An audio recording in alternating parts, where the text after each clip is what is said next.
الحمد لله الذي فضلنا على كثير من عباده المؤمنين ونعوذ بالله من شرور أنفسنا ومن سيئات أعمالنا من يهده الله فلا مضل له ومن يضلله فلا هادي له وأشهد أن لا إله إلا الله وحده لا شريك له وأشهد أن محمدا عبده ورسوله أرسله بالحق بشيرا ونذيرا وداعيا إلى الله بإذنه وسراجا منيرا أما بعد فقد قال الله سبحانه وتعالى في كلامه المجيد والفرقان الحميد أعوذ بالله من الشيطان الرجيم بسم الله الرحمن الرحيم وقضى ربك ألا تعبدوا إلا إياه وبالوالدين إحسانا إما يبلغن عندك الكبر أحدهما أو كلاهما فلا تقل لهما أف ولا تنهرهما وقل لهما قولا كريما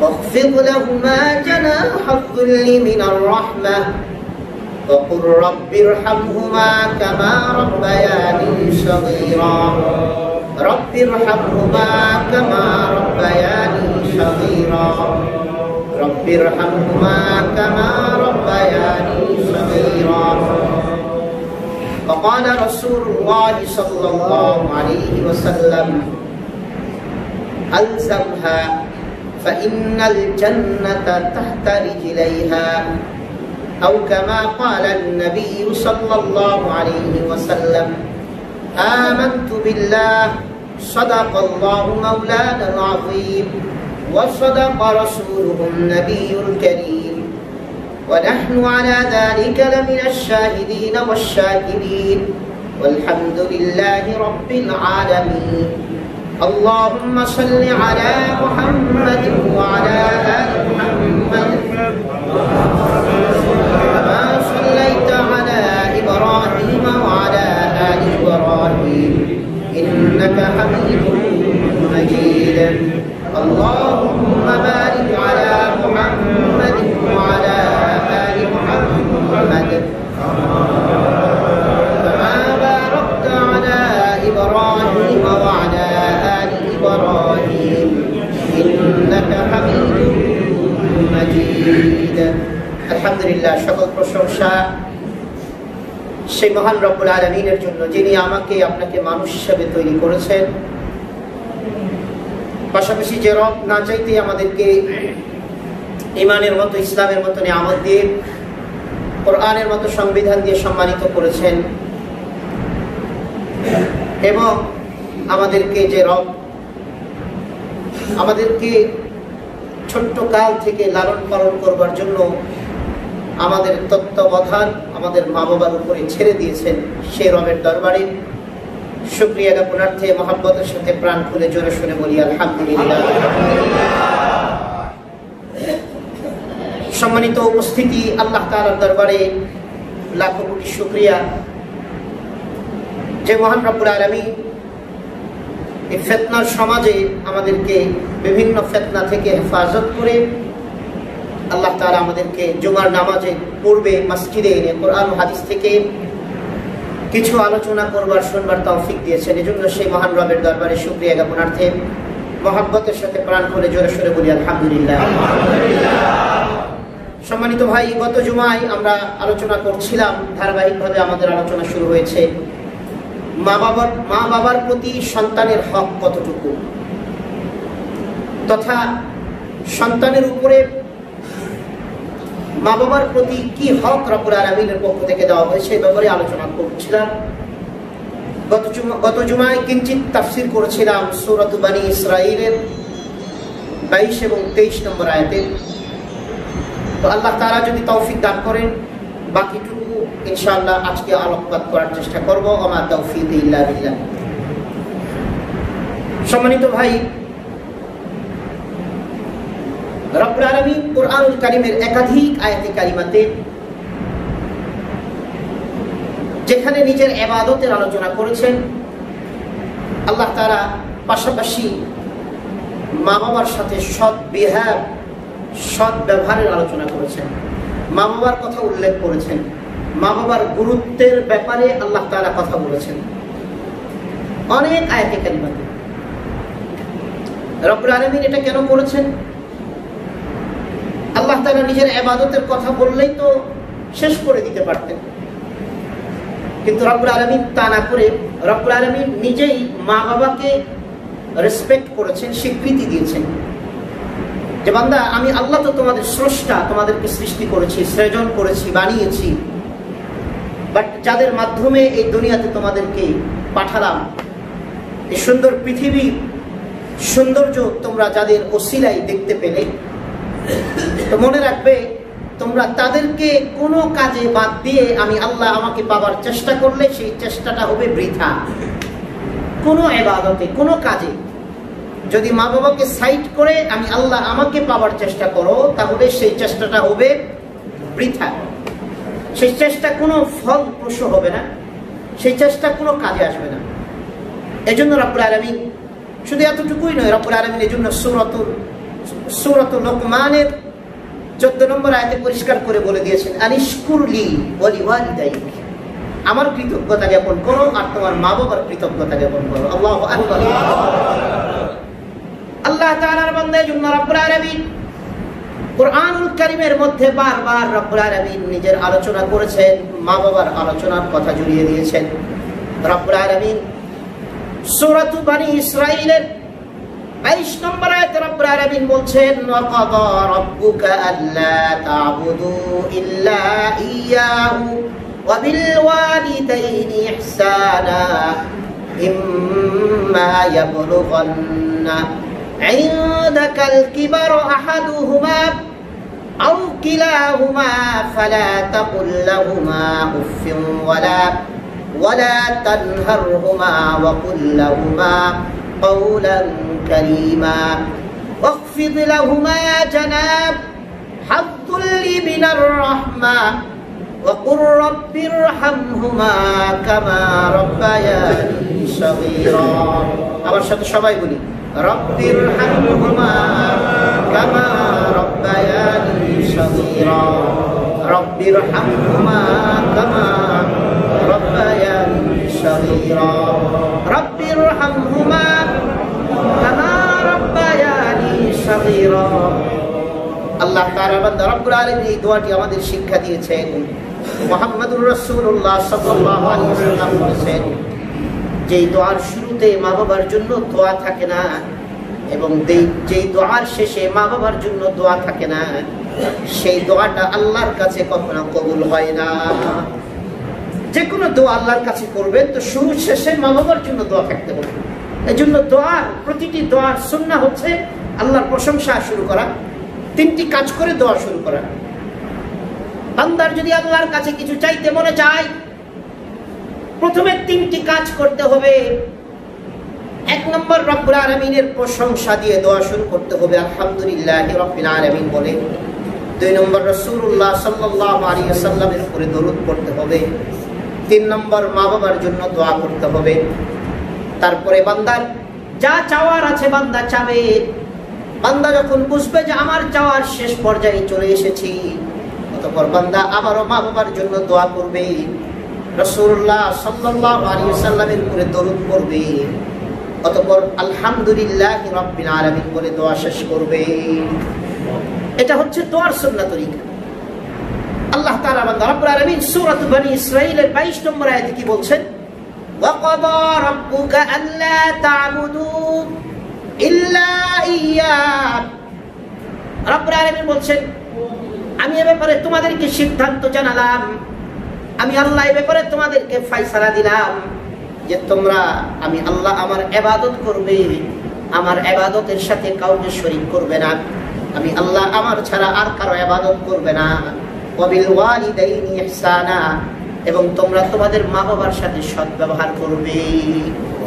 আল্লাহ তাআলার বান্দা রব্বুল আলামিন তার ইবাদতের পাশাপাশি মা বাবার কথা আলোচনা করেছেন। দেখেন, আপনি যদি কোনো বিষয়ে কৃতজ্ঞতা জ্ঞাপন করেন, তো আমরা সাধারণত কৃতজ্ঞতা জ্ঞাপন করি। বিবি যদি কোনো খাবার পাক করে, তো সেই খাবারের প্রশংসা আমরা করি, মাশাআল্লাহ সুন্দর হয়েছে। কিন্তু সাথে সাথে আল্লাহ তাআলার প্রশংসা করার দরকার আছে না নাই? আছে। যদি রব্বুল আলামিন এই খাবারটা না পাঠাতেন, না তৈরি করে দিতেন, ঘর পর্যন্ত না পৌঁছাতেন, তাহলে কি আমার বিবি পাক করতে পারতো? সম্ভব ছিল না। তাহলে আল্লাহ তাআলারও কৃতজ্ঞতা জ্ঞাপন করতে হবে, বান্দারও কৃতজ্ঞতা জ্ঞাপন করতে হবে। আল্লাহ তাআলার বান্দা দেখেন, একটা উদাহরণ দিলে আমাদের বুঝে আসবে যে আল্লাহ তাআলা এটা কেন করলেন। যে সব জায়গাতে যেখানে রব্বুল আলামিন অনেক জায়গাতে নিজের আলোচনা করেছেন, মা বাবার কথা লেজুর লাগিয়ে দিয়েছেন। মোবাইল ফোন যা আছে, এটা প্রথমে পৃথিবীর আবিষ্কার করেছেন মার্টন কুপার নামে একজন ব্যক্তি, যে আমেরিকান শিকাগো শহরের নাগরিক। 1971 সনের 3রা এপ্রিল মার্টন কুপার নামে একজন ব্যক্তি, আমেরিকান শিকাগো শহরের নাগরিক, তিনি প্রথমে মোবাইল আবিষ্কার করেন তথা তারবিহীন ফোন আবিষ্কার করেন। তো এখন আমরা যে ফোন ব্যবহার করি, এই মোবাইলের জন্য যদি আমরা কাউকে কৃতজ্ঞতা জানাই যে মাশাআল্লাহ আমি একটা সুন্দর ফোন ব্যবহার করছি, একটা ফোনের ওসিলায় আমি অনেক ভালো ভালো কাজ করতে পারি। তো যদিও অনেক যুবকরা এই ফোনের ওসিলায় এখন খারাপ কাজ করছে, কিন্তু একটা ফোন দিয়ে কিন্তু, এবং ফোনটা আবিষ্কারও হয়েছিল প্রথমে মানুষের সাথে কমিউনিকেশন, মানুষের সাথে যোগাযোগের উন্নত ব্যবস্থা করার জন্য। একটা সময় ছিল যখন ফোন ছিল না, মোবাইল ছিল না, তো তখন একটা মানুষকে খবর দেওয়ার জন্য চিঠি অথবা 2-3 কিলোমিটার হলে হেঁটে সেখানে যেতে হতো, অথবা উন্নত ব্যবস্থা থাকলে হুন্ডা নিয়ে বা যে কোনো কিছু নিয়ে সেখানে গিয়ে তাকে খবরটা দিতে হতো। 20 বছর আগের অবস্থা চিন্তা করুন। কিন্তু আজকে আলহামদুলিল্লাহ, দেশ নয় বিদেশ নয়, পৃথিবীর যে কোনো প্রান্তে থাকলে আমরা মুহূর্তের মধ্যে যে কোনো একটা জরুরি খবর তার কাছে আমরা পৌঁছাইতে পারি। তো এই জন্য আমি যদি মোবাইলের কখনো কৃতজ্ঞতা জ্ঞাপন করি, আমি মাঝে মাঝে মোবাইল যারা নির্মাণ করেছে তাদের জন্য দোয়া করি, আল্লাহ এদেরকে হেদায়েত দান করে দেন। কারণ এই একটা ফোনের কারণে অনেক জরুরি কাজগুলো আমাদের সমাধান করতে পারে। আর আল্লাহ তাআলা হাদিসে রাসূলুল্লাহ সাল্লাল্লাহু আলাইহি ওয়াসাল্লাম বলেছেন যে তোমরা যখন বান্দার কৃতজ্ঞতা যদি জ্ঞাপন না করো, তো আল্লাহর কৃতজ্ঞতা জ্ঞাপন করো না। আল্লাহ রাসূল সাল্লাল্লাহু আলাইহি ওয়াসাল্লাম বলেছেন, লাম ইয়াশকুরিন নাস ফালাম ইয়াশকুরিল্লাহ। যে ব্যক্তির কৃতজ্ঞতা জ্ঞাপন করে না, কেমন জানি সে আল্লাহরও কৃতজ্ঞতা জ্ঞাপন করে না। এজন্য ব্যক্তির কৃতজ্ঞতা জ্ঞাপন করা এটা আমাদের উচিত। আমরা ব্যক্তির কৃতজ্ঞতা জ্ঞাপনই করতে জানি না। একজন মানুষ একটা হাদিয়া দিলে কি বলতে হয়? 3-4 জন বললেন কি বলতে হয়? আরো জোরে বলেন কি বলতে হয়? তেজ লেগে গেছে। কেউ বলতেছেন আলহামদুলিল্লাহ বলতে হয়, কেউ বলতেছেন জাযাকাল্লাহ বলতে হয়। আমি কি শিখিয়েছি আপনাদেরকে? এতদিন কি শিখিয়েছি? কেউ যদি আপনাকে কিছু দেয় কি বলবেন? তাকে বলতে হবে জাযাকাল্লাহ, তারপরে বলতে হবে আলহামদুলিল্লাহ। আল্লাহ তাআলা আমাকে ব্যবস্থা করে দিয়েছে, আর এটা যেহেতু আপনার মাধ্যমে করেছেন, এই জন্য আপনাকে জাযাকাল্লাহ। জাযাকাল্লাহ এটা ইংলিশে, জাযাকাল্লাহ ইংলিশ নয়, আমরা ইংলিশে যেটা বলি থ্যাঙ্কস, একজন মানুষের কৃতজ্ঞতা জানানো। তো ইসলাম আমাদেরকে থ্যাঙ্কস শিক্ষা দেয় না, কারণ থ্যাঙ্কসের আগে পরে কিছু পাওয়া যায় না। কিন্তু জাযাকাল্লাহ মানে যে আল্লাহ তুমি যে আমাকে একটি উপকার করলে, তো আমি তোমার কোনো উপকার করতে পারছি না, তবে আমার পক্ষ থেকে আমার রব যেন তোমাকে পরিপূর্ণভাবে উত্তম প্রতিদান দিয়ে তোমাকে খুশি করে দেয়। এটা হচ্ছে জাযাকাল্লাহর অর্থ। জাযাকাল্লাহু খায়র, যে রব্বুল আলামিন আমার রব আমার আল্লাহ যেন তোমাকে উত্তম বিনিময় দান করেন। তুমি আমাকে দিয়ে যেমন খুশি করলে, আমার আল্লাহ যেন এর চেয়ে অনেক বেশি কিছু তোমাকে দিয়ে তোমাকে খুশি করে দেয়। তো এই যে মার্টন কুপার, আজকে যে আপনি যে কোম্পানির ফোন ইউজ করছেন, যদি কৃতজ্ঞতা জ্ঞাপন করেন, এটা উচিত দোয়া করা অন্তত তাদের জন্য। আমি দোয়া করি। তো আমি যে কোম্পানির ফোন ইউজ করছি, অ্যাপল, স্যামসাং ইত্যাদি যেগুলো আছে, এই ফোনগুলোর যদি আমরা কৃতজ্ঞতা জ্ঞাপন করি, তাহলে এই কোম্পানিরও কৃতজ্ঞতা জ্ঞাপন করতে হবে, যিনি ফোন আবিষ্কার করছেন তারও কৃতজ্ঞতা জ্ঞাপন করতে হবে। এই কথা বোঝেন নাই? প্রথমে ফোন যিনি আবিষ্কার করেছেন মার্টন কুপার, মিস্টার মার্টন কুপার, আমি জানি না তিনি বেঁচে আছেন কিনা। যদি বেঁচে থাকেন আল্লাহ যেন তাকে হেদায়েত দান করেন। কাফের মুশরিক মারা যাওয়ার পরে আর কোনো দোয়া করা যাবে না, আর কাফের মুশরিক বেঁচে থাকা অবস্থায় অন্য কোনো দোয়া করা যাবে না, শুধু হেদায়েতের দোয়া করা যাবে। মিস্টার মার্টন কুপার, আমরা যে একটা ফোন ব্যবহার করছি, যে কোম্পানির ব্যবহার করছি, সেই কোম্পানিরও কৃতজ্ঞতা জ্ঞাপন করতে হবে এবং সেই কোম্পানির পাশাপাশি যিনি ফোনটি আবিষ্কার করেছেন তারও কৃতজ্ঞতা জ্ঞাপন করতে হবে। মুহতারাম ভাই, দোস্ত, বুজুর্গ, রব্বুল আলামিন বুঝাইতে চান এই কোরআনুল কারীমের একাধিক আয়াতে কারিমাতে রব্বুল আলামিন নিজের আলোচনা করে নিজের একত্বের কথা, শিরক মুক্ত ইবাদতের কথা, শিরক মুক্ত ঈমানের কথা রব্বুল আলামিন আলোচনা করে সেখানেই মা বাবার কথার লেজুর লাগিয়ে দিয়েছেন। এজন্য যে রব্বুল আলামিন বুঝাইতে চান যে ও বান্দা, মা বাবা নামক কোম্পানির মাধ্যমে তোকে দুনিয়া দেখালাম, এজন্য মা বাবারও কৃতজ্ঞতা জ্ঞাপন কর। আর যে রব আমি তোকে সৃষ্টি করলাম তথা আমি হচ্ছি তোদের স্রষ্টা, আমি তোদের বানানেওয়ালা, আমি তোদেরকে পৃথিবীতে পাঠানেওয়ালা, তো আমারও কৃতজ্ঞতা জ্ঞাপন কর। এজন্য রব্বুল আলামিন বলেছেন আনিশকুরলি ওয়া লিওয়ালিদাই, কৃতজ্ঞতা জ্ঞাপন হবে আমার এবং তোমাদের মা বাবার। আল্লাহ তাআলার বান্দা রব্বুল আলামিন সূরাত বনী ইসরাঈলের 22 নম্বর আয়াতে রব্বুল আলামিন মা বাবার আলোচনা করতে গিয়ে রব্বুল আলামিন বুঝিয়েছেন, ও বান্দা, মা বাবার সাথে কেমন বিহেভ তোমার হবে, কেমন আচরণ তুমি করবে, আর বান্দা তুমি কেমন আচরণ করলে আমি আল্লাহ খুশি হব। রব্বুল আলামিন বিস্তারিত আলোচনা করে দিয়েছেন আমাদেরকে। এই যুবক, কান খুলে শুনে নাও। রব্বুল আলামিন বলছেন ওয়াকাদা রাব্বুকা আল্লা তা'বুদু ইল্লা ইয়াহু ওয়া বিল ওয়ালিদাইনি ইহসানা। রব্বুল আলামিন বলেন আমি আল্লাহ এ ব্যাপারে তোমাদেরকে সিদ্ধান্ত জানালাম, দ্ব্যর্থহীন ভাষায় আমি আল্লাহ ঘোষণা জানালাম, আমি আল্লাহ আমার ফয়সালা জানালাম যে তোমরা আমি আল্লাহ আমার ইবাদত করবে, আমার ইবাদতের সাথে আর কারো ইবাদত করবে না। ওয়া বিল ওয়ালিদাইনি ইহসানা, আর বান্দা তোমরা তোমাদের মা বাবার সাথে সৎ ব্যবহার করবে, মা বাবার সাথে খারাপ ব্যবহার করা যাবে না, মা বাবার সাথে রূঢ় আচরণ করা যাবে না, মা বাবার সাথে অসৎ আচরণ করা যাবে না। রব্বুল আলামিন তারপরে বলেন ইম্মা ইয়াবলুগান্না ইনদাকাল কিবারা আহাদুহুমা আও কিলাহুমা ফালা তাকুল লাহুমা উফফিন ওয়ালা তানহারহুমা ওয়া কুল লাহুমা কাওলান কারীমা। আল্লাহ তাআলা বান্দা রব্বুল আলামিন বলেন, তোমরা যদি তোমাদের মা বাবার দুজনের যে কোনো একজনকে অথবা দুজনকেই যদি তাদের বৃদ্ধ অবস্থায় পাও, ও সন্তানরা তোমরা যদি তোমাদের মা বাবার উভয়কে অথবা যে কোনো একজনকে যদি তাদের বৃদ্ধ অবস্থায় পাও, বৃদ্ধ অবস্থায় পেলে তাদের সাথে কেমন ব্যবহার করবে, তুমি এমন কোনো ব্যবহার করবে না, কারণ বৃদ্ধ মানুষের এমনিতেই আচরণটা একটু ছোট বাচ্চাদের মতো হয়ে যায়। মানুষের বয়স যখন বাড়তে থাকে, আরজালিল ওমর, আমরের যখন বয়সের যখন শেষ পর্যায়ে মানুষ চলে যেতে থাকে, তখন বান্দা মানুষ স্বাভাবিকভাবে দুর্বল হতে থাকে। ওয়ামান্নু আম্মিরুহু নুনাক্কিসহু ফিল খালক। রব্বুল আলামিন বলেন, বয়স যত বাড়তে থাকে সৃষ্টির মধ্যে তত দুর্বলতা আসতে থাকে।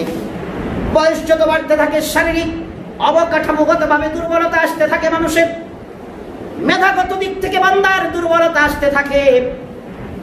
ও বান্দা, আমি আল্লাহ তো এমন পদ্ধতি করলাম, একই পাতিলে পাক করলাম, একই পাতিলের খাবার খাওয়াইয়া আমি আল্লাহ ছোট্ট সন্তানটাকে যৌবনে পদার্পণ করলাম, ওই একই পাতিলের খাবার খাওয়াইয়া ওই যুবক বাবাটাকে আমি আল্লাহ বৃদ্ধের দিকে পৌঁছায় দিলাম। আল্লাহ তাআলা বান্দা রব্বুল আলামিন বলেন, উভয়ের দুজনকে অথবা উভয়ের একজনকে যদি তোমরা বৃদ্ধ অবস্থায় পেয়ে যাও, বৃদ্ধ অবস্থায় পেয়ে যাও, তাহলে বান্দা ইম্মা ইয়াবলুগান্না ইনদাকাল কিবারা আহাদুহুমা আও কিলাহুমা ফালা তাকুল লাহুমা উফ। আল্লাহু আকবার, ফালা তাকুল লাহুমা উফ। আল্লাহু আকবার। রব্বুল আলামিন ছোট্ট দিয়ে শুরু করেছেন। এ যুবক, কান খুলে শুনে নাও। 20 বছরের যুবক, 22 বছরের যুবক, 30 বছরের যুবক, কান খুলে শুনে নাও। তুমি এখন বুঝবা না, তুমি যতদিন বাবা না হবা, আল্লাহর কসম করে বলছি, বাবার মর্যাদা বুঝবা না। যুবক বাবা না হওয়ার পরে বাবার অবস্থান বুঝবা না। বাবার ডাক সন্তানের জবান থেকে না শোনা পর্যন্ত বাবা কি জিনিস, বাবা সন্তানকে কতটুকু মায়া করে, অযুবতী বোন, আপনি মা না হওয়া পর্যন্ত আপনি আপনার মায়ের মর্যাদা কদর বুঝবেন না।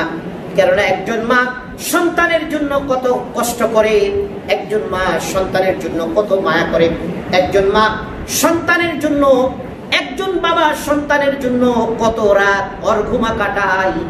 মা বাবা হওয়া ছাড়া দুনিয়ার আর কেউ কোনো বান্দা টের পায় না।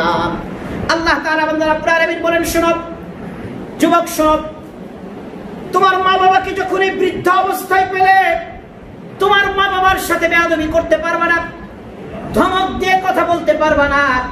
ধমক দেওয়া বেয়াদবি করা তো অনেক দূর কি বাত।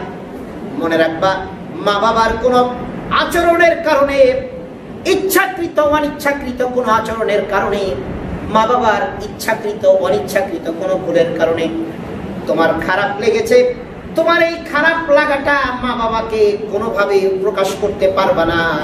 এমনকি তুমি এটাও বলতে পারবে না, উফ কি করলাম, উফ বলতে পারবে না।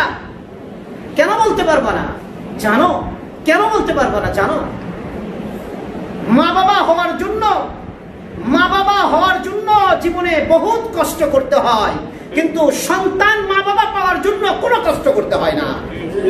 সন্তানের মা বাবা পাওয়ার জন্য কোনো রূপ কষ্ট করতে হয় না, কিন্তু একজন মানুষের তথা একজন মা বাবা হওয়ার জন্য সন্তানের জন্য প্রচন্ড কষ্ট করতে হয়। আল্লাহ তাআলার বান্দার জন্য রব্বুল আলামিন বলেন, তাদেরকে কখনো ধমক দিতে পারবা না। এগুলো তো অনেক দূরের কথা। উফ, আরবি শব্দ উফ শব্দ, আমরা বাংলাতেও বলি উফ, কি করলেন মা, এটা কি করলা তুমি বাবা, এটা কোনো কাজ হলো? আল্লাহ তাআলার বান্দা রব্বুল আলামিন বলছেন উফ বলতে পারবা না। মুফাসসিরিনে কেরাম কেউ বলেছেন, উফ শব্দটি মা বাবার এমন কোনো অনাকাঙ্ক্ষিত কথা, এমন কোনো আচরণ তুমি দেখার পরে তোমার বিরক্ত লেগেছে, কষ্ট পেয়েছো, এই কষ্টটা প্রকাশ করার কোনো সুযোগ নাই, উফ বলেও প্রকাশ করতে পারবা না। অথবা তুমি এমন কোন আচরণ তাদের সাথে করো না, তুমি এমন কোন আচরণ তাদের সাথে করো না যে তোমার মা বাবা তোমার এই কষ্টের আচরণটাকে পাওয়ার পরে তোমার মা বাবা কষ্ট পেয়ে উফ এই শব্দটি বলে। তোমার মা বাবা তোমার আচরণ পেয়ে যদি উফ বলে তাহলেও চলবে না। এমনকি তুমিও তোমার মা বাবার কোনো আচরণের কারণে উফ বলার কোনো সুযোগ নাই। আল্লাহ তাআলার বান্দা রব্বুল আলামিন পরিষ্কার করে বলে দিলেন, ওয়ালা তাকুল্লাহুমা উফফিন ওয়ালা তানহারহুমা, এবং তাদেরকে কখনো ধমক দিয়ে কথা বলতে পারবে না। আল্লাহু আকবার। কেন? এটা কেন জানো? তোমার মাকে জানো? শোনো তোমার মাকে। আল্লাহ তাআলার বান্দা কোরআনুল কারীমের এক আয়াতের তাফসীর আর এক আয়াত করেন। রব্বুল আলামিন সূরাতুল লুকমানের 14 নম্বর আয়াত, 21 নম্বর পারার 11 নম্বর পৃষ্ঠা রব্বুল আলামিন বলেন, ওয়াসাইনাল ইনসানা বিওয়ালিদাইহি হামালাতহু উম্মুহু ওয়াহনান আলা ওয়াহনিন ওয়া ফিসালুহু ফি আমাইন। আল্লাহু আকবার। আল্লাহ তাআলা বান্দা রব্বুল আলামিন বলছেন, আমি আল্লাহ নির্দেশ দিয়েছি তোমাদেরকে যে তোমরা তোমাদের পিতামাতার সাথে সদ্ব্যবহার করবে। তোমার মা তোমাদের জন্য কি কষ্ট করে জানো? ওয়াসাইনাল ইনসানা বিওয়ালিদাইহি হামালাতহু উম্মুহু ওয়াহনান আলা ওয়াহনিন ওয়া ফিসালুহু ফি আমাইন আনিশকুরু লি ওয়া লিওয়ালিদাইহি ইলাইয়াল মাসীর। আল্লাহ তাআলা বান্দা রব্বুল আলামিন বলছেন, তোমাদের মা তোমাদেরকে গর্ভে ধারণের কষ্ট করে, তোমাদের মা তোমাদেরকে গর্ভে ধারণের কষ্ট করে, প্রসব বেদনার কষ্ট করে, আর তোমাদেরকে দুধ পান করানোর কষ্ট করে। আল্লাহ তাআলা পরিষ্কার করে বলে দিলেন, মোটামুটি তোমাদের জন্য তোমাদের মা স্পেশালি 3টি কষ্ট করে। এটার খোলাসা, এই আয়াতে কারিমার খোলাসা রব্বুল আলামিন আরো সুন্দর করে করেছেন সূরাতুল আহকাফের 15 নম্বর আয়াত, 26 নম্বর পারা 2 নম্বর পৃষ্ঠা রব্বুল আলামিন বলেন, ওয়াসাইনাল ইনসানা বিওয়ালিদাইহি হুসনা হামালাতুহু উম্মুহু কুরহা ওয়া ওয়াদাআতহু কুরহা হামলুহু ওয়া ফিসালুহু সালাসুনা শাহরা। আল্লাহু আকবার। আল্লাহ তাআলা বান্দা রব্বুল আলামিন বলেন, তোমার মা তোমার জন্য 3টি কষ্ট করে। 1 নম্বর কষ্ট, তোমার মা তোমাকে পেটে ধারণ করে। এ যুবক, কান খুলে শুনে নাও, তোমার মা তোমার জন্য কতটা কষ্ট করেছে। প্রথম বাচ্চা যখন, যে মেয়েটির, যে বৌমার প্রথম পেটে বাচ্চা আসে, যুবক কান খুলে শুনে নাও, প্রথম বাচ্চার অনুভূতিটা এমন থাকে, যখন বাচ্চাটার বয়স, তখন তোমার বয়স, আমার বয়স, যখন মার পেটে 6 মাস হয়েছে, 5 মাসের শেষের দিকে 6 মাস শুরু হয়েছে, হয়তো আমার বাবার হাতের উপরে আমার মা শুয়ে আছে। গভীর রাত্রিতে মা প্রচন্ড চিৎকার করে ঘুম থেকে জাগ্রত হয়ে পেটে হাত দিয়ে কান্না শুরু করে দিয়েছে। বাবার ঘুম ভেঙে গিয়েছে। বাবা দ্রুত ঘুম থেকে উঠে বলেছে, ওগো কি হলো তোমার, কি হয়েছে বলো। মা কাঁদতেছে আর বাবার হাতটি নিজের পেটের মধ্যে ধরে বলে, দেখো তোমার সন্তান পেটের মধ্যে নাড়াচড়া করে। ও যুবক, মার কলিজার মধ্যে লাথি দিয়ে দুনিয়াতে এসেছো, মার পেটের মধ্যে 4-5 মাস লাথিয়েছো মাকে, সেই মাকে দুনিয়াতে এসে কষ্ট দাও। ও যুবক, তোমার লজ্জা করে না? ও যুবক, রব্বুল আলামিন মাকে কতটুকু রেসপেক্ট করেছেন। এজন্য আল্লাহর হাবিব সরকারে দু জাহান নবী মুহাম্মদ আরবি সাল্লাল্লাহু আলাইহি ওয়াসাল্লামের কাছে সাহাবী আসলেন। বুখারীর বর্ণনা, সাহাবী এসে বললেন, ইয়া রাসূলুল্লাহ, আমার থেকে উত্তম ব্যবহার পাওয়ার সবচেয়ে হকদার বেশি কে? আমার থেকে উত্তম ব্যবহার পাওয়ার সবচেয়ে হকদার বেশি কে? আল্লাহর হাবিব বলেন, তোমার মা উম্মুকা। আল্লাহু আকবার। সাহাবী বললেন, ইয়া রাসূলুল্লাহ, সুম্মা মান? অতঃপর কে? আল্লাহর হাবিব বললেন, উম্মুকা, তোমার মা। সাহাবী বললেন, সুম্মা মান? অতঃপর কে? আল্লাহর হাবিব বললেন, উম্মুকা, তোমার মা। চতুর্থবারে সাহাবী বললেন, ইয়া রাসূলুল্লাহ, সুম্মা মান? অতঃপর কে? আল্লাহর হাবিব বললেন, আবুকা, তোমার পিতা। আল্লাহু আকবার। মুফাসসিরিনে কেরাম লিখেছেন, রব্বুল আলামিন যেহেতু কোরআনুল কারীমের মধ্যে বলেছেন, মা দুনিয়াতে আমাকে জন্মের ব্যাপারে মা এমন 3টি কষ্ট করে, আমার জন্মধাত্রী মা আমার জন্য এমন 3টি কষ্ট করে, যে 3টি কষ্টের ভাগ দুনিয়ার কারো সাথে শেয়ার করা যায় না। যে 3টি কষ্টের অবস্থা, যেই 3টি কষ্টের ব্যথা, যেই 3টি কষ্টের অনুভূতি, মা ছাড়া দুনিয়ার আর কাউকে মা শেয়ারও করতে পারে না। আল্লাহ তাআলার বান্দা, 1 নম্বর গর্ভে ধারণের কষ্ট, সর্বনিম্ন মেয়াদ 6 মাস। মুফাসসিরিনে কেরাম লিখেছেন, রব্বুল আলামিন এখানে বলছেন গর্ভধারণ এবং দুধ পান করানোর বয়স সীমা হচ্ছে 30 মাস।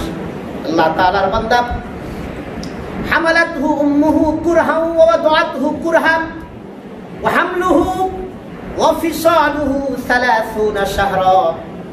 গর্ভে ধারণ এবং বাচ্চাকে দুধ পান করানোর সময় সীমা হচ্ছে 30 মাস।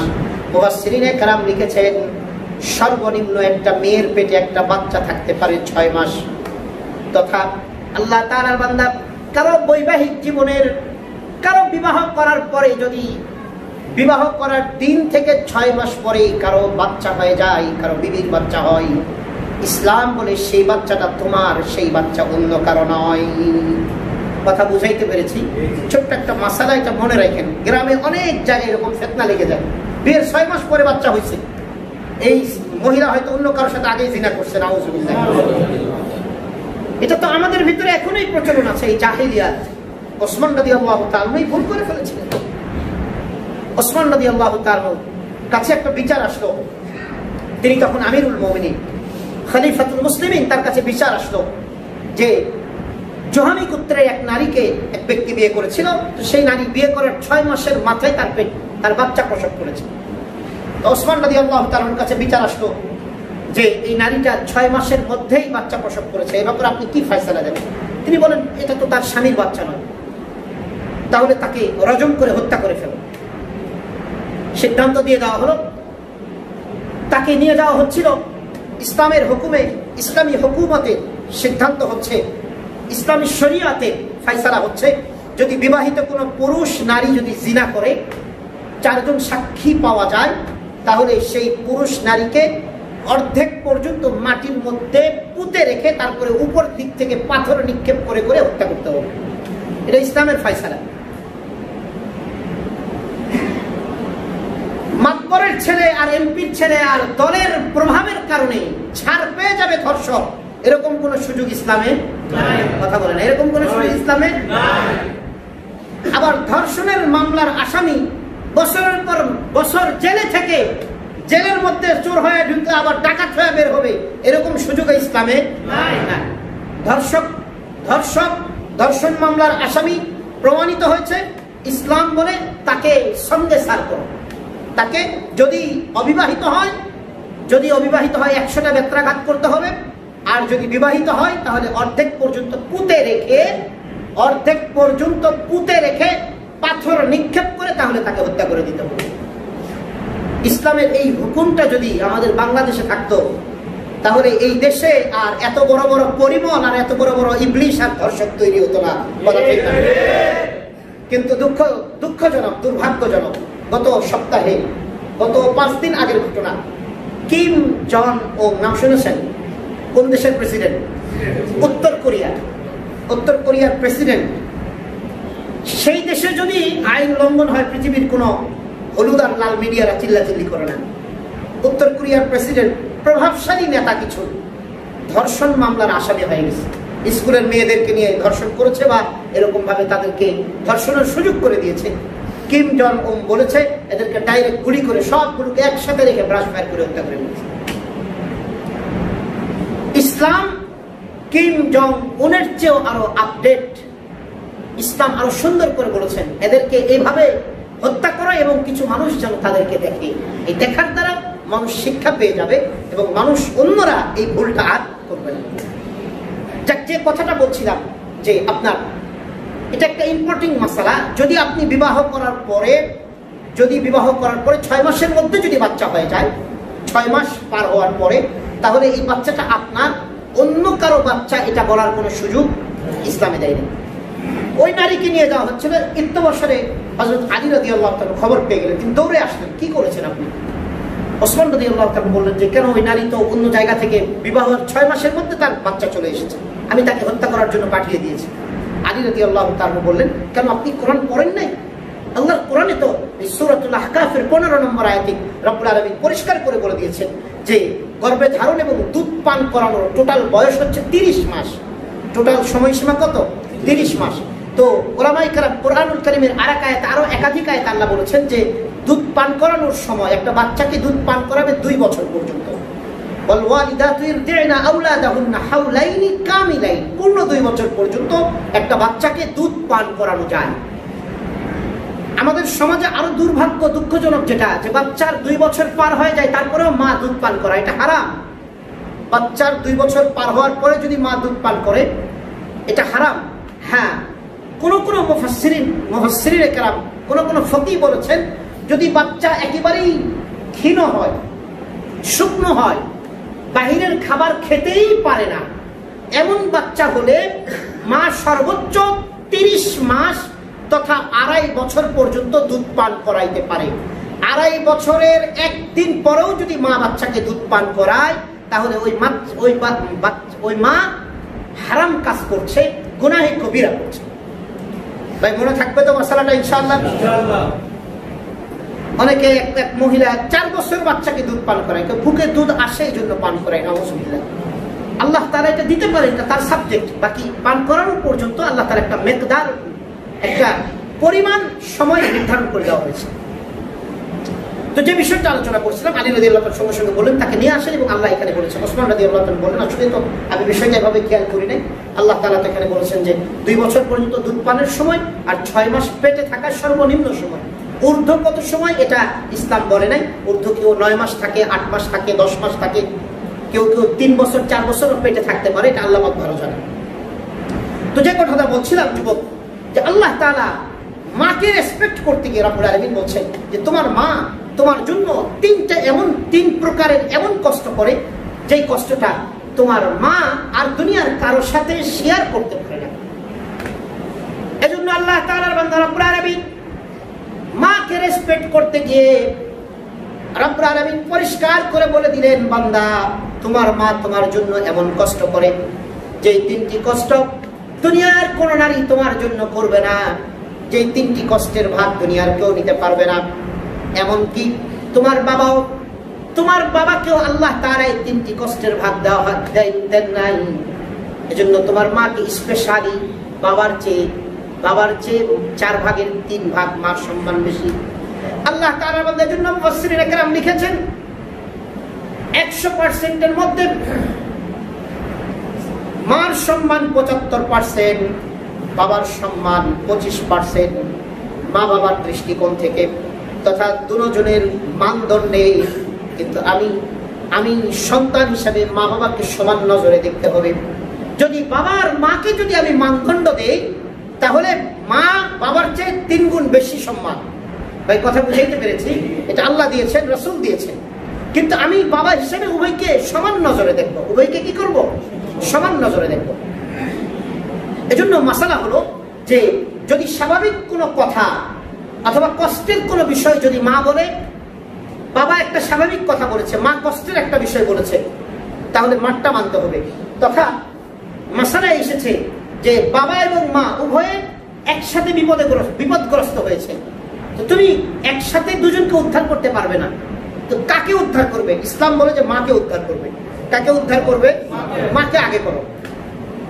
অর্থাৎ বাবা সামনের চাক্কায় পড়ে গেছে, মা পিছনের চাক্কায় পড়ে গেছে, চাক্কার নিচে পড়ছে, উভয়ে তোমাকে ডাকছে এদিকে আসো। তুমি এই মুহূর্তে প্রথমে কার কাছে যাবে? ইসলাম বলে মার কাছে যাবো। ভাই কথা বুঝাইতে পেরেছি? হ্যাঁ, আবার বাবাকে আল্লাহ তাআলা আরেক দিক দিয়ে সম্মান দিয়েছেন। স্বাভাবিক কোনো কথা মাও বলেছেন, বাবাও বলেছেন। বাবা বলছেন বাজারে যা, মা বলছেন নানার বাড়ির যা। ইসলাম বলে মারটা নয়, বাবারটা আগে মানো। কারটা মানতে হবে? বাবারটা মানতে হবে। স্বাভাবিক বিষয়ে মার কথার চেয়ে বাবার কথাকে গুরুত্ব দিতে হবে। আর যদি কোনো দুর্ঘটনা কবলিত কোনো অবস্থা থাকে তাহলে সেক্ষেত্রে মার কথাটাকে প্রাধান্য দিতে হবে, মার দিকে আগে এগিয়ে আসতে হবে।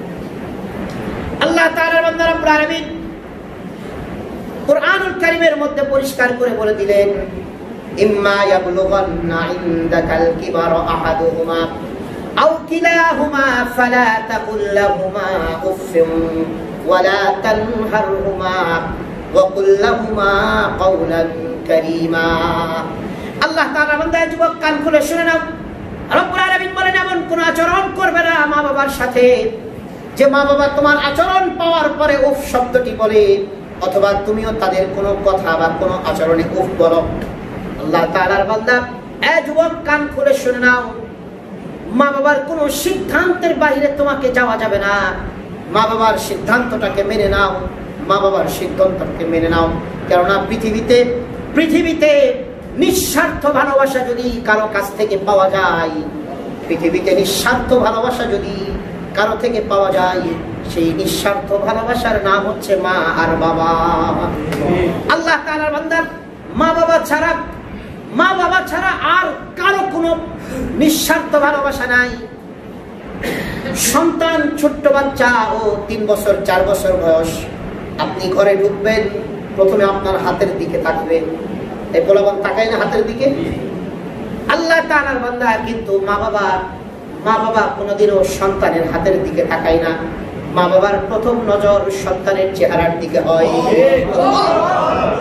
মা বাবার প্রথম নজর সন্তানের চেহারার দিকে হয়।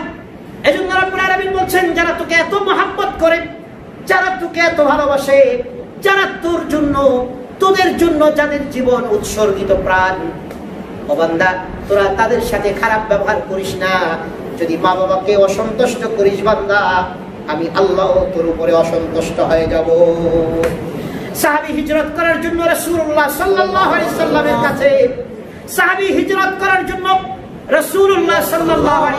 কাছে বায়াত হতে আসলেন। আল্লাহর হাবিব বললেন, তোমার মা আছে নাকি? আল্লাহু আকবার বলি। তোমার মা আছে নাকি? মাকে কি অবস্থায় রেখে এসেছো? আল্লাহর হাবিবকে সাহাবী বললেন, ইয়া রাসূলুল্লাহ, মাকে ক্রন্দনরত অবস্থায় রেখে এসেছি। আমি হিজরত করতে আপনার কাছে এসেছি বায়াত হওয়ার জন্য, মক্কা ছেড়ে চলে যাব। এই কথা মা জানার পরে মা ক্রন্দন করা শুরু করেছেন, কাঁদা শুরু করেছেন। আল্লাহর হাবিব বললেন, যাও, যেভাবে মাকে কাঁদিয়ে এসেছো সেভাবেই মাকে খুশি করাও। সেভাবেই তুমি মাকে খুশি করো, কেননা মার পার নিচেই আমি আল্লাহ তাআলা জান্নাত রেখে দিয়েছি। ফাআলজামহা ফাইন্নাল জান্নাতা তাহতা রিজলাইহা, মার সেবায় নিয়োজিত হয়ে যাও, কেননা রব্বুল আলামিন মার পায়ের নিচেই, বাবার পায়ের নিচে রব্বুল আলামিন জান্নাত রেখে দিয়েছেন। ও যুবক, আল্লাহ তাআলা বলছেন উফফি ওয়ালা তানহারহুমা, উফ বলবা না, ওয়ালা তানহারহুমা, ধমক দিবা না। আল্লাহু আকবার।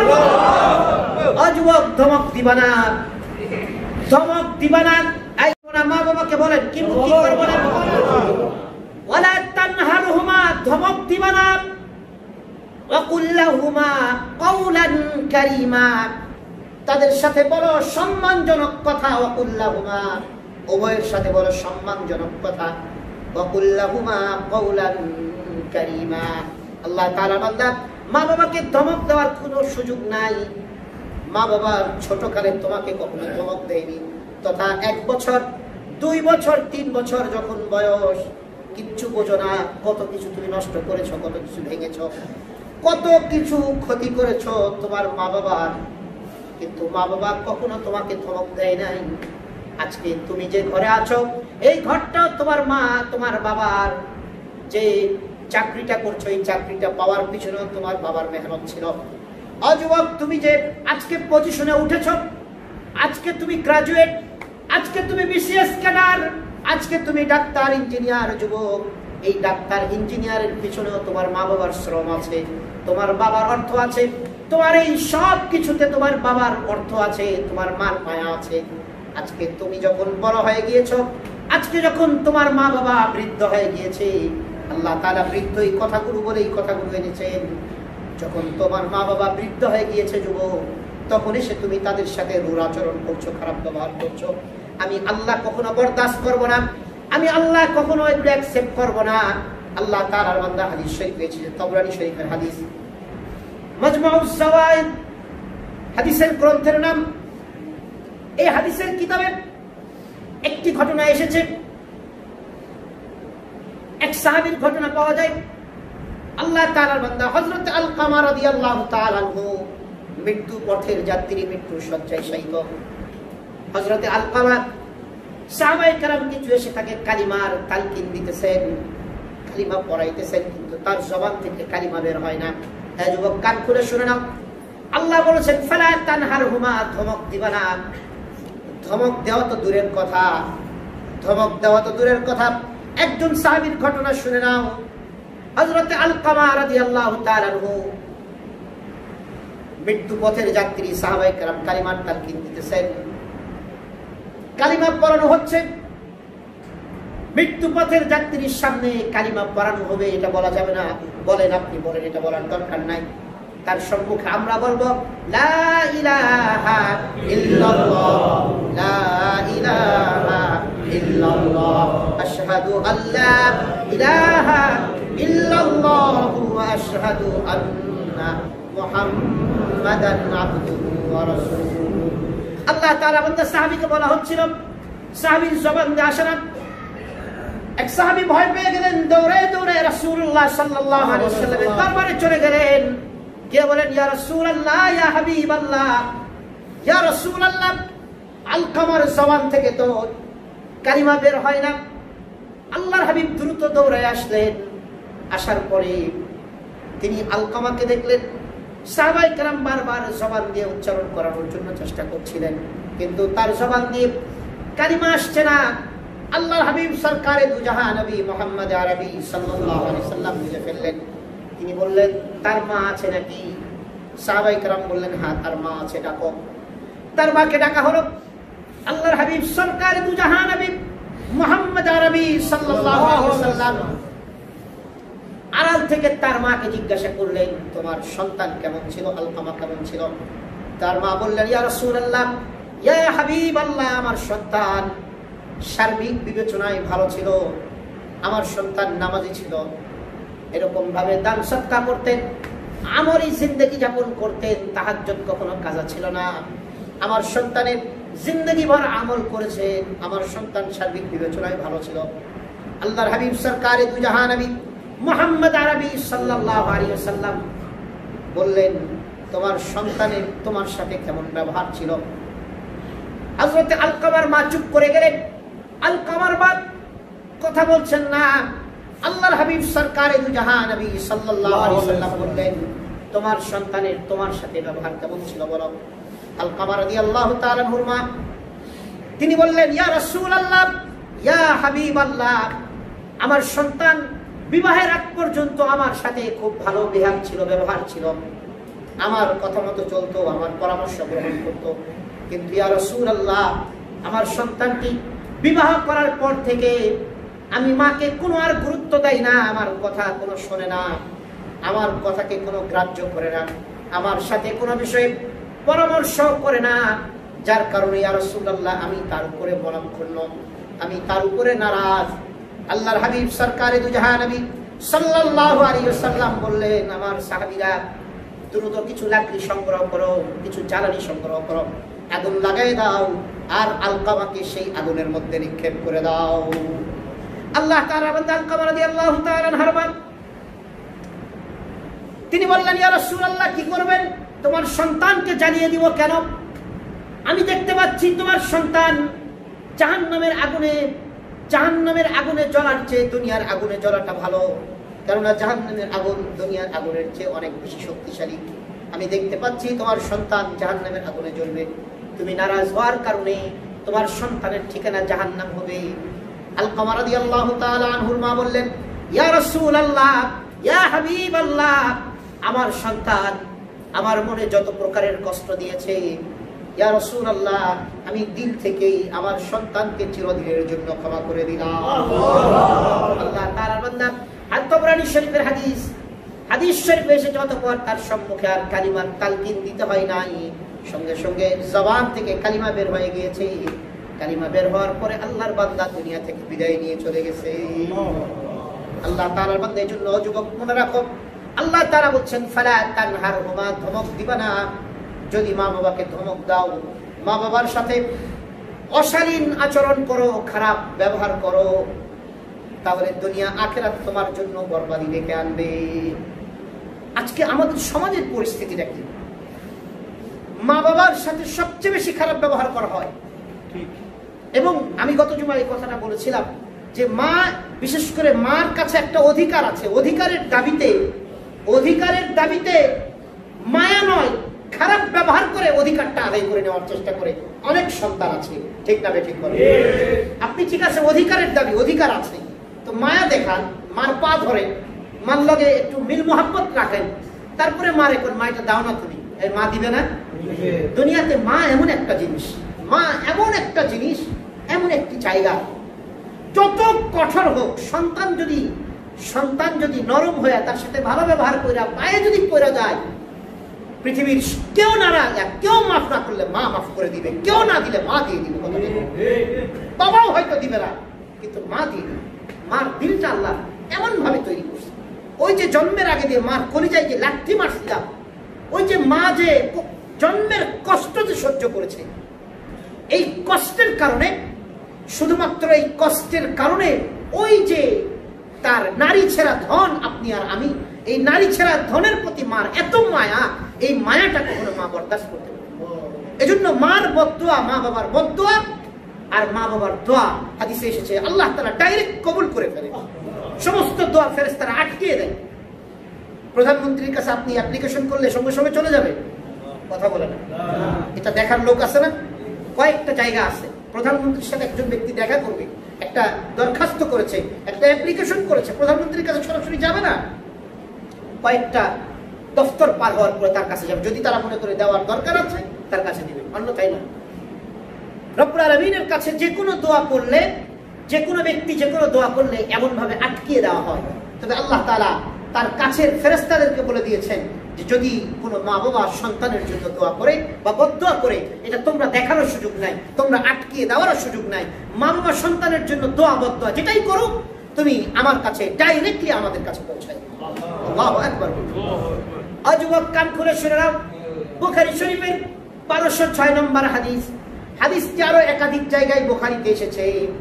হাদিসটি আল্লাহ আল্লামা হাফিজ ইমাদউদ্দিন ইবনে কাসির রাহমাতুল্লাহ তার অমর গ্রন্থ আল বিদায়া ওয়ান নিহায়া কিতাবের মধ্যে এনেছেন, বনি ইসরাইলের একজন যুবক ছিল। বুখারীর যে বর্ণনা এসেছে ভাবে বনি ইসরাইলের একজন যুবক ছিল, ওই যুবকের নাম ছিল জুরাইজ ইবনে জুরাইজ। জুরাইজের সন্তান ছিল যুবক, খুব আবেদ ছিল, খ্রিস্টান ছিল। বনি ইসরাইলে যারা একনিষ্ঠ আল্লাহর ইবাদত করত তারা খ্রিস্টান। ওই খ্রিস্টান জুরাইজ আবেদ ছিলেন।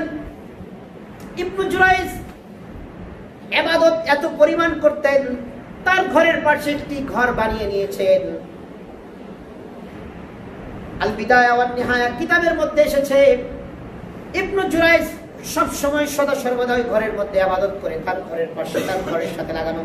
একদা নামাজ পড়ছে, নামাজরত অবস্থায় তার মা ডাক দিলেন, ও ইবনে জুরাইজ এদিকে আসো। ইবনে জুরাইজ বলে মনে মনে বলে, আল্লাহ আমার নামাজ, আমার মার ডাক।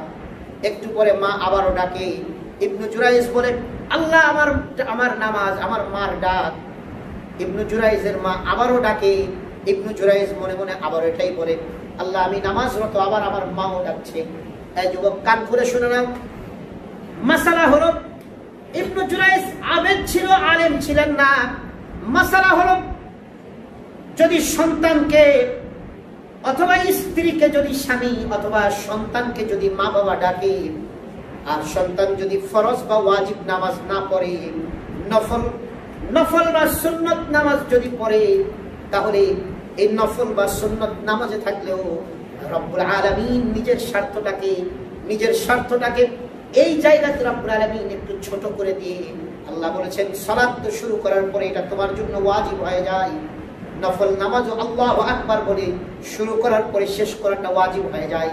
কিন্তু আল্লাহ তাআলার বান্দা ওই সালাতটি যদি নফল বা সুন্নাত হয়, আল্লাহর হাবিব সরকারে দু জাহান নবী সাল্লাল্লাহু আলাইহি সাল্লাম বলেছেন, যদি কোনো সন্তানকে মা বাবা অথবা কোনো স্ত্রীকে যদি এই নফল বা সুন্নাত নামাজে ডাক দেয় স্বামী, তাহলে ওই নামাজটা ছেড়ে দিয়ে ওই মা বাবার ডাকে সন্তানদের স্বামী, অথবা স্ত্রীকে স্বামী ডাকলে স্বামীর ডাকে স্ত্রীকে ওই নামাজ ছেড়ে দিতে হবে। এটা হচ্ছে শরীয়তের মাসালা। আল্লাহ তাআলার বান্দা ইবনে জুরাইজ মাসালাটা জানতেন না। তৃতীয়বার মা ডাকার পরে ইবনে জুরাইজ আবার মনে মনে একই কথা বলছে, আল্লাহ আমি তো নামাজ পড়ছি, কি করব? এমন অবস্থায় মা বদদুয়া দিয়ে দিলেন, আল্লাহ ইবনে জুরাইজকে, আমার সন্তানকে জিনাকারিনী মহিলা, খারাপ মহিলার মুখ না দেখাইয়া আমার সন্তানকে তুমি কবরে নিও না।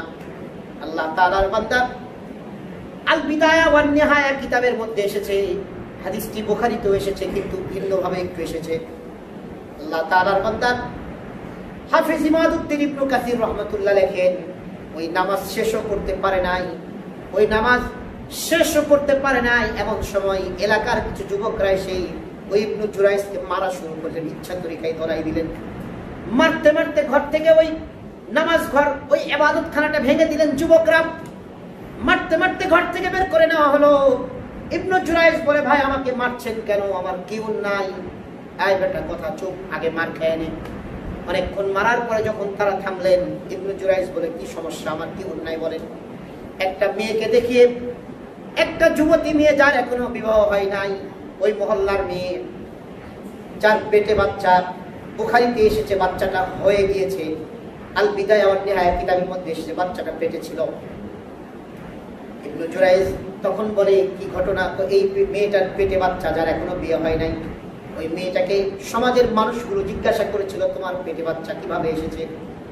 ওই মেয়েটা তখন ওই ইবনে জুরাইজের নাম বলে দিয়েছে, আবেদের নাম, বুখারীর হাদিস। ওই মেয়েটা মাঝে মাঝে ওই ইবাদতখানায় যেত, হয়তো কোনো আমল নেওয়ার জন্য। যখন ওই মেয়েটা বলে দিয়েছে, এলাকার লোকজন বিশ্বাস করেছে, দ্রুত এসে তাকে মারা শুরু করে দিয়েছে। আল্লাহ তাআলার বান্দা ইবনে জুরাইজ আসলে আবেদ ছিলেন, ভালো মানুষ ছিলেন।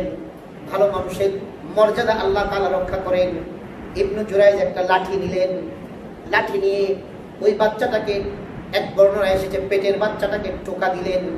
টোকা দিয়ে বলেন, ইয়া বাবুস, হে বাবু, হে ছোট্ট শিশু, বলো তোমার বাবাকে। ওই সন্তানটা, এক বর্ণনায় এসেছে পেটের ভিতর থেকে, আর এক বর্ণনায় এসেছে হাতের কোলের মধ্যে ছিল।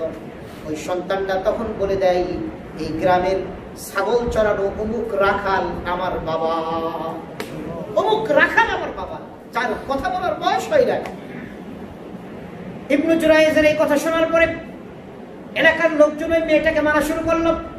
ইবনু জুরাইজ বলে, ভাই তাকে মারবেন না, তাকে মারবেন না, দোষ আমার। কি ব্যাপার, তোমার দোষ? তোমার দোষ কিভাবে?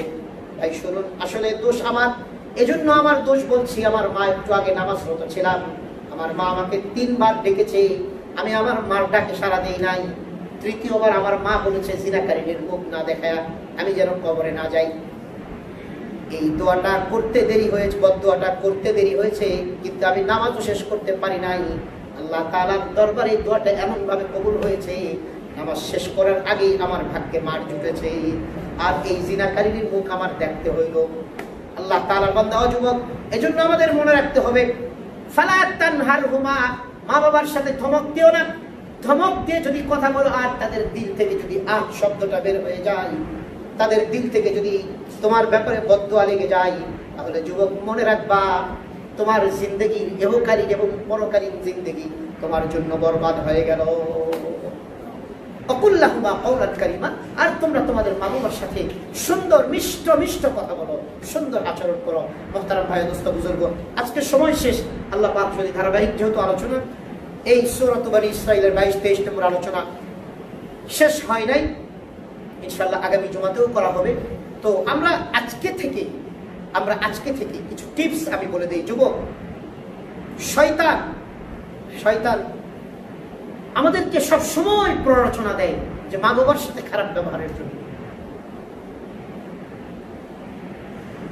ছোট্ট বাচ্চা 2-3 বছর, 4 বছর, 5 বছর, যত বড় অন্যায় করুক, একটা টিভি ভেঙে ফেলছে, একটা বড় জিনিস ভেঙে ফেলছে, তাকে কি একটা হয়তো ধমক দিচ্ছে, খুব জোরে কি মারতে পারবেন? কথা বলেন ভাই, ও কি বুঝে? আপনার বাবা, আমাদের সবচেয়ে মিসআন্ডারস্ট্যান্ড যখন বেশিরভাগ সময়টা হয় বাবা মার সাথে, যে বাবা মা বিশেষ করে 60 বছর 70 বছর পার হওয়ার পরে মা বাবার মেধাগতভাবে অটোমেটিকলি দুর্বলতা চলে আসে। কখনো খেয়েছে বলে খাই নাই, হয়তো বিবি দিয়েছে বলে দেই নাই, বিবির নামে অভিযোগ দেয়, বেশ কিছু ঝামেলা মেন্টালিটি প্রবলেমের কারণে হয়ে যায়। তো ভাই, আপনি এটা কেন বোঝেন না? আপনার সন্তানটাকে আপনি মায়া করছেন, তা আপনি এটা বোঝেন না কেন যে আমার বাবারও তো বয়স হয়ে গিয়েছে, বাবা আমার মা তাদেরও বয়স হয়ে গিয়েছে, মাথাটা এমনি হয়তো কাজ কম করে, তো তারা যেটা বলে সেটাই রাইট। সবসময় মা বাবার সাথে, ও যুবক, মা বাবার সাথে তারা আনরাইট কিছু বললেও রাইট, এই তারা আনরাইট কিছু বললেও রাইট, মনে থাকবে তো? শরীয়তের বিরোধী কিছু বললে সেটা মানা যাবে না, তবে তারা সামাজিকভাবে যদি আনরাইট কিছু বলে, সামনে কথা বললেন না, সামনে ধমক দিয়ে না, সামনে তাদের উপরে তোমরা যেটা বলো সেটা, আমি যেটা করবো সেটা, প্লিজ এগুলো বললেন না। আপনার যদি একান্ত কাজ করতে মনে চায়, একান্তই যদি কাজ করতে মনে চায়, আর মা বাবার যদি মেধাটা ওই পর্যায়ে চলে যায়, এখন আর বোঝে না, তাহলে তাদের সামনে বাক বিতণ্ডতায় জড়িয়েন না। আর আমি মা বাবাদেরকেও অনুরোধ করব, যখন আপনার 60 বছর পেরিয়ে গিয়েছে, আপনার সন্তানটার যখন 30 পেরিয়ে গিয়েছে, 35 পেরিয়ে গিয়েছে, একটু বুঝ হয়েছে, তখন আপনারা একটু তাদেরকে ছাড় দেন না, না হলে তো গ্যাঞ্জাম লেগে যাবে। এখন আপনি রিটায়ার্ড হন, আপনি সংসার জীবনটা থেকে আস্তে আস্তে রিটায়ার হন, একটু আল্লাহর দিকে রুজু হন। আপনি আপনার মসজিদকে, আপনার ইবাদতখানাকে আপনি আপনার জীবনের একটা উদ্দেশ্য বানিয়ে নেন। আর সন্তানকে বড় হয়ে গিয়েছে, বসে তারা গাঞ্জা মাঞ্জা খায় না, মদ মুদ খায় না, তাহলে তো ভালো। যেহেতু আকাম করে না, নামাজি ছেলে, তাদেরকে ডেকে বুঝাই দেন সংসার। কিছু বাবাও আছে একেবারে কুক্ষিগত করে রাখবে, সব কিছু উনি ওনার আন্ডারে রাখতে হবে। আরে বাবা, এমন কেন আপনি এমন কেন? আপনি এত শেষরা বাপ কেন? আপনি আপনার সন্তানদেরকে গড়তে পারেন নাই? আপনি বোঝেন না যে আপনার সন্তানরা বড় হয়ে গেছে, তাদের 30-40 বছর, একটা সন্তানের 40 বছর বয়স হওয়ার পরে যা বুঝার তো সে বুঝে ফেলেছে। হ্যাঁ, যদি সন্তান উশৃঙ্খল হয় তাহলে এটা আপনি ভালো বুঝবেন। কিন্তু আমাদের পরামর্শ হচ্ছে যে সন্তানের সাথে মিসআন্ডারস্ট্যান্ড, সম্পর্ক খারাপ হওয়ার এটা একটা খারাপ লক্ষণ, যে বাবা মা একটা পর্যায়ে গিয়ে সন্তানকে রেসপেক্ট করে না। যখন সন্তানদেরকে রেসপেক্ট, সন্তান যখন 15 বছর, 20 বছর, 25 বছর হবে, মিয়া সন্তানদেরকে রেসপেক্ট করতে হয়। যেহেতু তারা বুঝমান হয়ে গেছে, তাদেরকে অনেক বিষয় নিয়ে পারিবারিকভাবে পরামর্শ করতে হয় যে বাবা এটা করতে চাই, এটা করতে, তোমরা কি বলো? আপনি আপনারটাই করেন, কিন্তু এটা করলে সন্তানদের মনটা খুশি হয়ে যাবে। আর আমরা বাবাদেরকে বলবো, যখন আপনার বয়স হয়ে গিয়েছে, আপনি যখন এই সমাজ সংসার থেকে একটু রিটায়ার্ড হন, সন্তানদেরকে সামনে বাড়িয়ে দিন। হ্যাঁ, সন্তানরা ভুল করলে তাদেরকে বলছে বেটা এটা কিন্তু ভুল হচ্ছে। সন্তানদেরকে বলবো বাবা মা যদি মেধা ঠিক থাকে, তারা যদি কোনোটা ভুল ধরে দেয়, তাহলে তুমি মনে রাখবা তোমার চেয়ে তোমার জন্য তারা বেশি ভালো বোঝে, অতএব তাদের কথাটাই মেনে নাও, দুনিয়া আখিরাতে তোমার জন্য কল্যাণ হবে। সর্বশেষ কথা, আমরা মা বাবার জন্য রব্বির হামহুমা কামা রাব্বায়ানি সগীরা, আমরা খুব বেশি দোয়া করব এবং কোনোভাবেই যেন আমরা মা বাবাকে, আমরা এই ওয়াদাটা যাদের মা বাবা আছে এই ওয়াদাটা কারা কারা করতে পারি যে কোনোভাবে ইনশাআল্লাহ কষ্ট দেব না? হাত উঠান। যাদের মা বাবা আছে হাত উঠান, কোনোভাবেই কষ্ট দিবেন না তো ইনশাআল্লাহ? যুবকরা ওয়াদা করলা তোমার ইবাদত গুলো ঝুলন্ত থাকবে। অনেক যুবক আছে মা বাবার সাথে সম্পর্ক খারাপ। যে যুবকদের মা বাবার সাথে সম্পর্ক খারাপ, তুমি যদি আল্লাহকে ভয় করো, যারা পরিমাণ আল্লাহর ভয় তোমার দিলে থাকে, তুমি যদি ইবাদত গুজার হও, নামাজের পরে গিয়ে মার পা বাবার পাটা ধরে বলো যে বাবা মা আমি যা করেছি আমাকে একটু মাফ করে দাও, আমি আর কোনোদিন করবো না, তোমাদের মনে কষ্ট দিবা না। পারবেন না ইনশাআল্লাহ? এই যাদের মা বাবা সন্তুষ্ট, তারপরে মা বাবার পায়ে কোনোদিন তেল দিয়ে দিয়েছে? মা বাবার পায়ে কারা কারা তেল দিয়েছেন একটু হাত উঠান তো। আস্তাগফিরুল্লাহ, আস্তাগফিরুল্লাহ। এই কোটা মানুষ মা বাবার পা বা মাথাতে কোনোদিন তেল দেন নাই? মা বাবার পায়ে একটু মাথায় একটু তেল দিয়ে দিন মাঝে মাঝে। একটু মা বাথরুমে গেলে মারে বললেন যে মা তোমার কাপড়টা রাইখা আসো, তুমি তো বয়স হয়ে গেছে, আমি কাইসা দেখি। এই আপনার বিবিরে সব কাজ দিয়েন না, বিবি তো আপনার মতো করবে না। আপনি এই অনুভূতিটা জাগ্রত করেন যে এই মাটা আমার জন্য কি না করছে, এই বাবাটা আমার জন্য কি না করছে, এই অনুভূতিটা নিজের ভিতরে জাগ্রত করুন। একটু সময় পেলে মা বাবার একটু টেক কেয়ার করবেন। সম্মানিত ভাই, আপনি আজকে টেক কেয়ার যতটুকু করবেন, আল্লাহর কসম করে বলছে আপনার সন্তানরা দেখে দেখে আপনাকেও তার চেয়ে আল্লাহ বেশি করাই দিবে। আপনার জন্য আপনার সন্তানরা তার চেয়ে বেশি আল্লাহ করাই দিবে। ভাই কথা বুঝাইতে পেরেছি? এই জন্য এটা তো সন্তানরা দেখবে যে আমার দাদাকে আমার দাদুকে আমার আব্বা এত সম্মান করে, তো সন্তানরা এটা শিখবে না?